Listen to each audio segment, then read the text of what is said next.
Hi everyone, I'm back with another video. Today I am participating in Penguin Teen's blog tour for Arvin Ahmadi's new book. A quick summary of this book. Down and Across is about a 16-year-old boy named Ferdowsi who goes by Scott. He is an Iranian-American second-generation immigrant, if I'm correct. He's known for his track record for quitting a lot of his hobbies that he's put himself up to or his parents have put himself up to. He's surrounded by a lot of people who are ambitious. His best friends know exactly what they're going to do in their lives, but he feels like he doesn't have that kind of passion. His father puts him onto a medical internship that Saket kind of loses interest in really soon. And during the duration of this internship, his parents are off in Iran visiting his grandparents, so Saket has this entire time to himself. On a whim, he decides to look up grit and passion and how to live your life to the fullest and achieve all of your goals, and finds this professor down in DC who has written about grit. So impulsively, Saket decides to quit his internship and go down to DC, talk to this professor, and get help in figuring out how he can be gritty himself. Along the way, he meets people, and things happen, life lessons are learned. It is a wonderful book. I gave it a 4 out of 5 stars. Exceptional read. And I think one thing I can say for certain is apparently all brown parents are the same. Premise of this video. I chose to do a creative video, and before I read the book, I was planning on doing something in the line of college, life advice, blah blah, because the premise emphasized grit and passion and college and learning about your careers, but that's not where the book went down. It took a whole different turn. I don't want to get into it because a lot of the enlightening moments are spoilers. On a tangential video idea, I'm going to be solving a Rubik's Cube, which happens to be my latest obsession. And this is my gritty project until I figure it out. So, thus far, I can do 2 layers without looking at instructions, but my phone happens to have the rest of the final layer instructions, which are more formulaic than intuitive, and I'm just trying to figure those out on my own. My phone is currently on 1%, so we'll see if I can actually even finish this in the single video. And along the way, I'm kind of going to talk about a couple of points that the book's made, and I guess still give you a couple of enlightening things that I've learned over the 4 years that I've had at college. I'm in my last semester right now, and I'm going to graduate in May, and oh my god, I am so scared. Okay, anyways, let's get to it. I don't know, should I do a talk through of how I solved the Yeah, I think I should do a talk through of how I solved Rubik's Cubes, right? Okay, so I start with the white, and the instructions that I saw when I first learned this is you gotta solve the cross, and go from there. So let's just solve the cross right now. What do I talk about first while I do this? I don't know. This is really hard to multitask. This is really freaking hard to multitask. Okay. We're gonna have a time with this, aren't we? Okay. So, first things first. Since, even in my experience in college, and in high school applying to college, a lot of the times you're supposed to know exactly what you're gonna do. And I know you've probably heard this as high schoolers applying. I'm assuming high schoolers are watching this video. I'm assuming you're told that you're supposed to know exactly what you're supposed to do in college, what your major is gonna be, what your life career is gonna be. And that's not the case. Oh god, I don't even know if half of that was in shot. Okay, we're gonna hold it up here. So I've gotten this far. And as I was saying, that's not the case. You literally do not have to know what the heck you're doing until even senior year. I still don't know what I'm doing, and I'm a senior. I'm about to graduate. My parents will watch this video and are going to be terrified for my future career. Anyways, you don't have to know what you want to do. I suggest, as an incoming college freshman to take all of your core classes.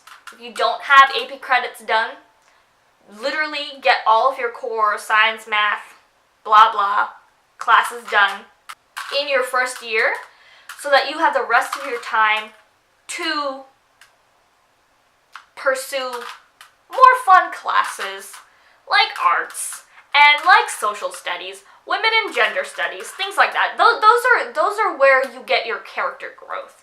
Those are truly where character growth happens. And that is one face. One face with all of the edges aligned with the center. I'm not going to explain how to do this. You can literally look up a YouTube video on how to solve a Rubik's Cube. That is what I did when I had the strange urge to solve a Rubik's Cube. Okay, so I also come from a high school where literally everything is competitive. College wasn't that big of a change for me because the work ethic that was required in my high school was basically equivalent. I don't feel like my lifestyle has changed much, except for I'm just more consumed with artwork than I am consumed with like math and chemistry, because those are not the classes I'm taking. I am taking design and art history courses, and I am loving them. You do not need to stress yourself over getting AP credits. I know I just said get all of your credits out of the way and use your AP credits to finish up whatever core classes like science and math that you need to do, but you don't have to, because those exact classes are provided in college. So if you want to take it slow and not overdo yourself in high school, don't do it, because you're going to get burned out by the age of 22, and that is a very young age to get burned out. I feel like the education system here in the States is very, very rigid and doesn't allow for much personal character growth, let's say. And I think even a lot of POC parents, brown parents, tend to push kids to be psychotically intense about getting ahead. No, you're a child. Live your life as a child. Okay, so I guess I'll explain what I'm trying to do. What I'm looking for is center blocks that don't have a yellow on them, but literally all of them have a yellow on them, so I'm going to move these corner blocks up here, because that's what I'm not very good at explaining. Like I said, just look it up. So, oh god, this is going to be a task to talk and solve this thing at the same time. So we'll solve and then we'll talk. What other talking point do we want to have? Sometimes you just can't do 30 different things at once. Pick one and go for it. Just run for it. Go for it. You do not have to make leaps and bounds of progress in your one passion, say writing, within the first 3 days of you starting. It takes time. It really does. And patience is one of the biggest things I have learned about in college, although I still do not exercise it with the greatest ability. Endurance is what you need to be able to pursue the small things that you want to accomplish for a long time, because that's the way you're going to get there. And I think that's what grit in Down and Across is about. It's not so much about becoming the best at what you want to do and finding your one true calling at the age of 12. It's about realizing that you have the desire to do something small, like solve a crossword puzzle, or figure out how to do a Rubik's Cube without staring at instructions, and just trying your best every day, little bit at a time, to get to that end goal. And I think that's such a wonderful lesson to have in a book. Okay, we're gonna get to this. Rubik's Cube. Ah, crap.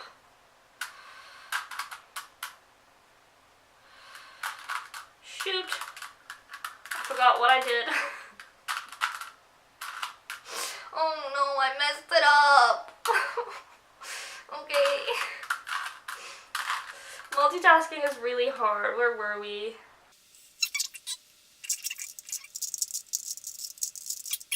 That's the one that I wanted to put into that spot, and I got it. Okay. Let me try and finish the rest of this up as fast as I can, because it's... Oh god, I cannot multitask for the life of me.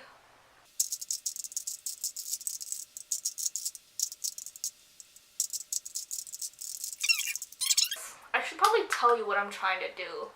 I'm terrible at this. So, okay. This red one, I'm moving here, and I'm trying to, since it's blue on the top, I'm trying to actually put it right here, okay? Okay, that's that. I have 2 levels done. And that's all I can do without looking at instructions. Actually, no, I can solve the yellow face, but then all of the top layer ones are not going to be done. That's how far I can get without instructions. What else can we talk about? Oh yes, another really important lesson that this book has taught me is cut your losses. Not just like excessive hobbies that are going to drag you down. If you hate the class that you were told to take because someone thought it would be interesting to you but you hate it, cut it out. Literally drop it. You do not have time to waste on that. Yes, you do have the rest of your life to figure out what you want to do, and you're allowed to take the time. Optimize the time that you're in college. So cut your losses. Drop the classes that you are not interested in. If there are activity groups that you were forced to join in and after a certain time you're just not interested in them, I think it's okay to drop them. Why would you force yourself to pursue something you're not interested in anymore? Sometimes, yes, there is a lull. It's just a little bit of a dip, and that's more so pushing through that low point. But you need to be able to identify when it's a low point in your energy as opposed to a complete disinterest after a certain amount of time. Another example of what I mean by cut your losses are problematic people. That's something that happens in the book. And without giving away too much, I'm just going to say, especially in this political climate, if there's someone who, despite getting ample opportunities to fix their attitude, to behave better, to treat people better, to just be a more empathetic person and in general not be a bigot, especially if they haven't shown any desire to want to change, it's not your responsibility to care for them anymore. It's not your responsibility to be around them anymore. At a certain point in time, it is your life you need to take charge of, and if these people are dragging you down, ruining your mood, creating a hostile atmosphere for you to exist in, drop them. I tell you, it's gonna hurt for a little bit. Friend breakups hurt. Breakups, I'm guessing, hurt. But in the long run, it's really more about what's best for you and living your best life than it is whether or not you're gonna offend someone, right? So cut your losses. That's another thing Dana Cross was very, very on the nose about, and I think that's important. Actually, even Angie Thomas does that in The Hate U Give. Cut your losses, especially the racist ones. Next move, we're gonna get the top face done, and I think we'll end the video over there, because this is literally a 20-minute video. I don't understand. Okay, so the move for this is fur. I remember it that way. If you want to know what I'm talking about, I'll link a video down below. I keep saying look it up, but I'll do you a favor and link a video down below. So this little L shape is supposed to face away from me, and I solve it. Okay, that got me somewhere. I think the next move for this is perfect. Okay. And then, since I have the cross, I rotate these two, I think, to face the left, if I'm not wrong. I could be wrong. I was right. Okay, cool. And then there's this fish shape, and if the fish is facing downwards and has a yellow in there, you do that same move that I just did twice again. And there you have it. I have the top yellow face done, and 2 of the layers around the sides done. The next move that I know for sure is if there's a layer with 2 of the same color, you move it to be with that respective layer, and then there's a bunch of complicated moves that you need to do to solve the rest of it, which I do not understand and need the guides in front of me to figure out. So this is the best I can do right now. I am actually incredibly proud of myself that I can do this much all by myself. Yeah, this is actually really exciting. Sometimes I do it before I need to go to sleep, just because I need something idle to do with my hands. It's become like an anxiety twiddle thingy. It's a perfect little thing to like figure out how to do. That just makes you feel really happy, and I'm enjoying it. That is all I have for you in this blog tour video. about Down and Across. I really recommend to everyone that you read Down and Across by Arvin Ahmadi. It's a really, really interesting book, incredibly insightful, very passionate, and just so lighthearted and beautiful. Do pick it up. This is the advanced reader copy that I got from Viking / Penguin Teen, and I'm going to go purchase it as soon as I decide that my book ban is over. Yeah, thank you so much for watching. Thank you to Arvin Ahmadi for writing such a beautiful book. And I will see y'all in my next video. Ooh, so close. So close.